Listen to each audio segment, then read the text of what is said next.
ti Boju Gumi jẹ́ o, wọ́n ti faṣọ yìí ya mọ́ Gumi lára. Ṣé Gumi gan láṣọ yìí? Wọ́n ti Boju Gumi jẹ́ o. Èèyàn tó jẹ́ pé intermediary ní láàrin Nigeria government àti àwọn terrorists. Èèyàn tí ò lè bọ́ síta lọ́jọ́ kan kó condemn bí àwọn terrorists àwọn brothers ẹ̀ mọ́ ẹ̀ pa àwọn innocent soul ní north àti the whole of Nigeria tó jẹ́ pé ó máa ń ṣe kí ni ó máa ń support àwọn terrorists ní Nigeria ni.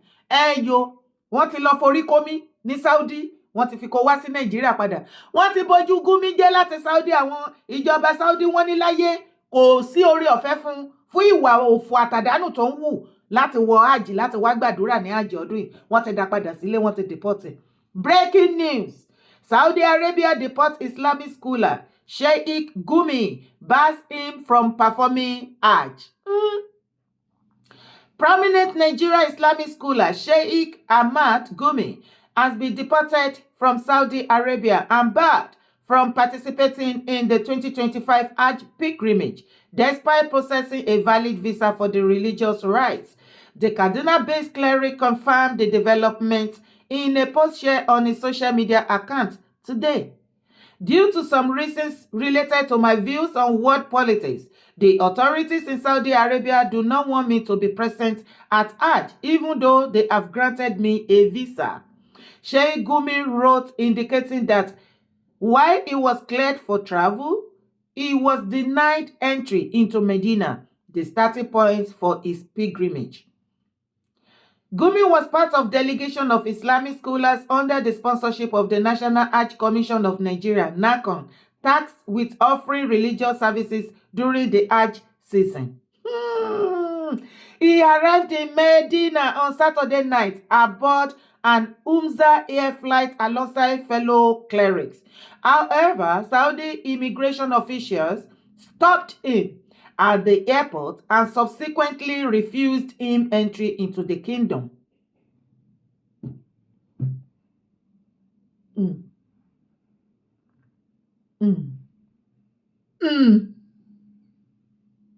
Though no official reason was provided by Saudi officials, observers linked the action to Sheikh Gumi's controversial political and religious commentary, which may have conflicted with the Saudi policies.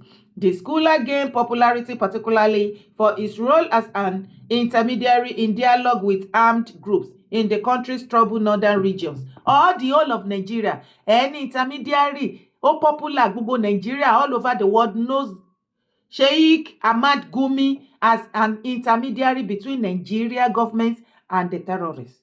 Kò jù bẹ́ẹ̀ lọ, èwo wá ní gbogbo northern region wo? North nìkan náà ti ń pààyàn ni.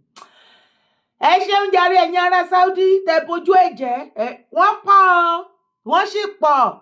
Ẹ sọ pé pọ̀, wọ́n pọ̀. Kì í ṣe Gumi nìkan, ṣe wá rí gbogbo yín. Ní kọ̀ọ̀kan bẹ́ẹ̀ lẹ máa ṣe ẹ̀sìn àgbáyé. Ẹ̀sìn rẹ̀ o, Sheikh Gumi, how come? What happened? This is a disgrace, is how. Ẹ wá wo video. Committing crime. Why? I think it's a population that is pushed by circumstances into criminality. And this is what we should look. Let's remove the pressure. Let's remove the things that made them into criminals. Because we have lived thousands of years without any problem with the nomadic herdsmen. Peaceful people. You get your gas get stuck in the road. They come and assist you. So what happened? Something happened that led them to this. So I think listening to them is very important. What did you discover when you listened to them? When I listened to them, is that I found that actually it's a simple case of criminality which turned into banditry, which turned into ethnic war, and some genocide too is happening. People behind the scene, people don't know. So now we are not talking about banditry, we are talking about ethnic war.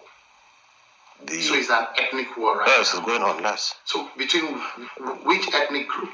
Between now the nomadic Fulani, the headsmen, and the others. If they are, the others means anybody who's not them. So you can imagine a Fulani man will tell me in Zamfara state that he cannot go into areas, like he cannot go into the town of Shinkafi. When the emir of Shinkafi is a Fulani man. They cannot. So it's a war between nomadic Fulanis and the others. The others include Fulanis too that are sedentary. If you go there westward and the Kagarawa of Kebbi State, there's war between them. If you go south with the Igbos and the Yorubas, and between themselves too. It's a complex issue that Nigerians need to pipe down, put cold brain and understand the issue. But I see the solution is very simple, but it's not military hardware. Anything but not military hardware. What's the solution? The solution is dialogue and teaching, because these people, they are acting with instincts, natural instincts, not with special knowledge, and they don't have any ambition or anything. When they don't have, what is the future? What do they look at? What do they want to achieve? They don't have that vision. They are talking about existence. Their livelihood is destroyed. Because the cattle rustling that was going on for a long time, they are the first victim of it. When the cattle finished, then people started rustling cattle in towns.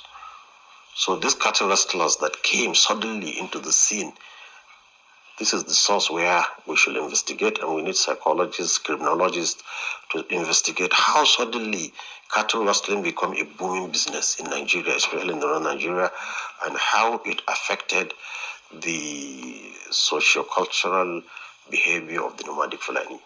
It's very important. They are pushing. Era Saudi, mo kí yín o, níbi tá a bá dé yìí, mo kí yín. Ẹ̀yin ará Saudi, mo kí yín sídìí ìyá, mo kí yín sídìí bàbá. Lórí iṣẹ́ tẹ́ ṣe yìí, iṣẹ́ lẹ ṣe. Ẹ ṣe gan-an ni. Kí n tó sọ̀rọ̀ púpọ̀, ẹ jọ̀ọ́ ẹ̀yin ará Saudi Arabia àbí ìjọba Medina, ẹ má dá padà wá Nàìjíríà àmì sí ẹ. Ẹ ṣe kúkú ṣe báyìí. Adáṣì yín láti bẹ̀rẹ̀. Ṣé nídìí ẹrù ẹ̀ tó bá nídìí ẹrù ẹ̀ kan wá bá kó ẹrù ẹ̀ ní nọ́ọ̀tì kan máa kó lọ síbẹ̀. Adáṣì yín, ẹ má dá Gumi padà sí Nàìjíríà o. Àwọn tó kù ẹ wá kó wọn, wọ́n pọ̀ ní nọ́ọ̀tì náà wà, ẹ wá kó wọn ní nọ́ọ̀tì. Ṣé ti rí àwa mùsùlùmí?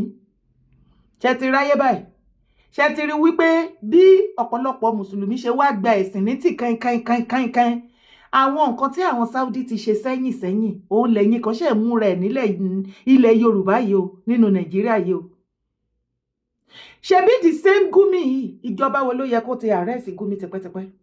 Tí wọ́n bá rí ìfẹ́ ṣe dáadáa, gbogbo wa là ń rí wípé Gumi àti gbogbo àwọn terrorists Nàìjíríà 5 and 6 ni wọ́n.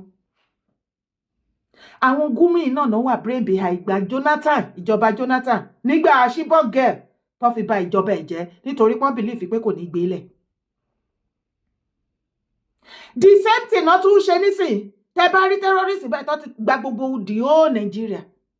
Ṣebí torí pé wọ́n bá Tinubu jà ni. Gbogbo wa ládẹ mọ̀ wípé Gumi ò ní iṣẹ́ méjì tó ń contribute sí Nigeria ju pé kó máa pẹ̀tì àwọn terrorist lọ. Ṣé irú èèyàn bẹ́ẹ̀ yẹn ó yẹ kó máa work freely, kó máa grant interview káàkiri débi wípé ó kú ẹni tó máa arrest Gumi nínú Nigeria government self dey fear ara. Ìjọba bàbá Tinubu gan bẹ̀rù Gumi tí ò bá jẹ́ bẹ́ẹ̀. Ṣé kò yẹ kó ti gbé Gumi láti jẹ́ ṣó yẹ kó máa grant interview kiri kó tún máa lóhun fly kí wọ́n tún máa fi owó Nigeria kó máa fi sponsor ẹ̀ lọ sí Hajj. Àdúrà wo làwọn eléyìí fẹ́ lọ gbà? Ṣáwọn eléyìí mọ nǹkan tó ń pè ládùúrà ni? Ṣáwọn eléyìí mọ nǹkan tó ń pè lọ́run ni? Ṣé wọ́n mọ Ọlọ́run ni? Tí wọ́n bá mọ Ọlọ́run kí ló dé tí wọ́n mọ nǹkan tó ń pè ní ìfẹ́ tó jẹ́ wípé ìpànìyàn mẹ́nìkejì wọn tí ò ṣẹ̀ wọ́n tí ò rò wọ́n tí wọ́n pa wọ́n tí máa yí Gumi tó dẹ̀ ń jẹ́ kó máa yé wa wípé àwọn tó ń pa àwọn innocent people yóò wọn gbọ́dọ̀ fọwọ́ kàn wọ́n. Iṣẹ́ wọn ni wọ́n ṣe, business wọn ni, as a matter of fact kí Nigeria government kí wọ́n máa bẹ̀ wọ́n kó máa pet wọn kó máa kówó fún wọn ni kó make wọn comfortable kó máa pa wá lọ.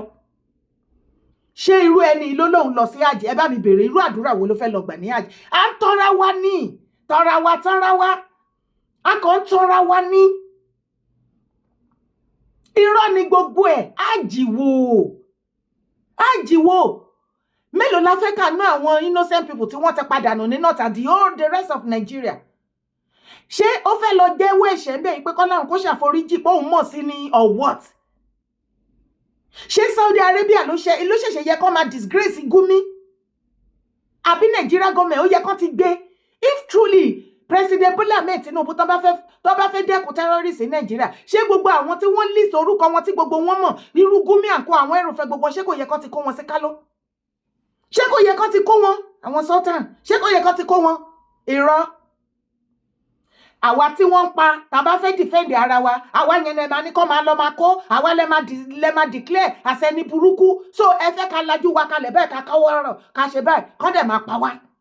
Àwọn tó ń pa àwọn èèyàn innocent tó ń pa innocent people ẹ̀ ń sọ pé ṣẹ̀ máa lọ ọmọ ìjọba ni wọ́n. Àwọn innocent Nigerians tẹ́yìn pariwo tẹ́ máa parọ́ pé fẹ́ lọ ṣiṣẹ́ fún wọn tẹ́ fi become governor, senator, minister, president. Ẹ wá sọ wá di sacrifice fún àwọn terrorists. Tó bá yá ẹ wá northern tó bá ti mú wọn á máa ní wọn ń ṣe Nàìjíríà. Ìgbà yẹn náà máa mọ̀ wípé Fúlàní Nàìjíríà kọ́ ni wọ́n.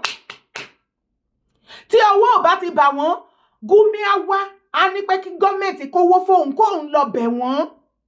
Ṣùgbọ́n tọ́wọ́ bá ti bà wọ́n, wọ́n á ní rárá wọn ń ṣe ọmọ Nàìjíríà. Ìgbà tó ń ṣe ọmọ Nàìjíríà kí ló dé tẹ́ ẹ̀jẹ̀ kọ́kọ́ discipline wọn, kọ́ persecute wọn, kọ́ flush wọn dànù? Why are you protecting them? Is it not a shameful thing wípé àwọn kan kúrò ní country wọn wá pa ọmọ lábẹ́ yín and you call yourself leaders or elder? You should be ashamed of yourself.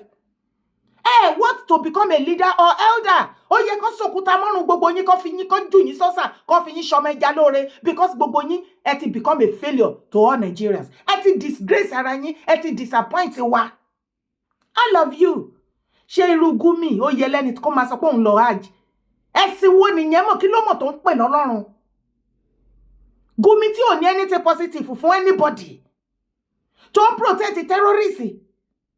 Ìgbà tẹ́yìn Nigeria government ti wá bẹ̀rù ẹ̀ sì tó ti kó yín láyà jẹ́ tẹ́ lè ṣe kankan fún tẹ́kọ̀ ń wò. Ṣọlọ́run ò wá disgrace ẹ̀. This is an international disgrace to you, Sheikh Gumi. Look at the way God has disgraced you from a holy land, according to you people, back to Nigeria. Iṣẹ́ ọwọ́ ẹ̀ òun ló máa jẹ́jọ́ fún ẹ. Gbogbo yín tẹ́ ní Nigeria sí lára, tẹ́ ní gbogbo wa lára. Ẹ ní nísìmí ẹ ní láyọ̀. Orúkọ yín á bàjẹ́. Ẹ fi ìgbésí ayé wa ẹ fi ń ra ayé gbé fáwọn ọmọ yín. Àwọn ọmọ yín náà ò ní jẹ́yàn. Fẹ̀ní kú fọ̀ládìde náà wọ́n jẹ́. Bọ́ fi gbogbo ìwé kó fi gbogbo owó kó fi kàwé láyé wọ́n useless. Ẹ̀yin ìka gbogbo wọ̀nyí. Nigeria government ojú gbà mí tì fún yín. Nǹkan tó yẹ ká ṣe ń bí ẹ̀rí bí tó ti lọ ṣe wá. Ẹ̀yin tó kù ó yá. Èmi wá rawọ́ ẹ̀bẹ̀ ẹ má jẹ́ kó jẹ́ Saudi nìkan náà ti máa ṣe eléyìí. The whole wide world ẹ má jẹ́ kí wọ́n wá sí country yín mọ́ wọ́n ń ṣe nire. Orúkọ tèmi ò yí padà. Yèyé dára kó owó èkókókó ni mò ń jẹ́. Má gbàgbé láti bá mi share ètò yìí. Sì bá mi rántí láti bá mi like ẹ̀, bá mi turn up. God bless you. Jẹ́ ká pàdé níbi comment section. Ire o, Kabiti. Sheikh Gumi. This is an international